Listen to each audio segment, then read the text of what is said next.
Так погибает Каспийская Атлантида. Где же она теперь? Под толстым слоем наносов Волги, под Каспийским дном.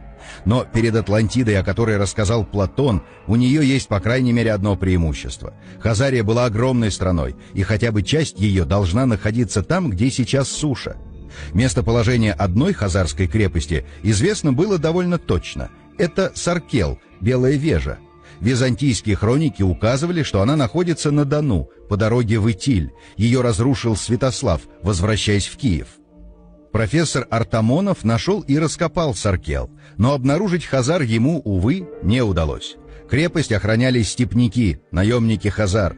Ученый грустно констатировал, что археологическая культура, собственно, хазар остается до сих пор неизвестной, и предлагал продолжать поиски в низовьях Волги. Работы продолжил его ученик, профессор Гумилев. Выдвинув гипотезу русской Атлантиды, он нашел захоронения, останки хазар на островках Волжской дельты, в тех местах, которые не затоплялись водой. Столицу Хазарии Итиль ему найти не удалось.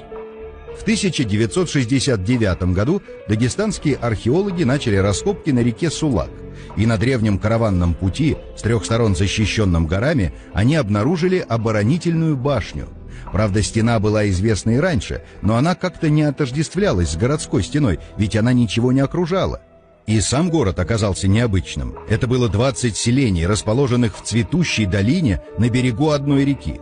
Но тот ли это город, о котором повествуют хроники? На этот вопрос ответа пока нет. В древней книге мы читаем: страна хазар не производит ничего, чтобы вывозилось на юг, кроме рыбьего клея. Хазары не выделывают материй. Государственные доходы Хазарии состоят из пошлин, платимых путешественниками, из десятины, взимаемой с товаров по всем дорогам, ведущим к столице.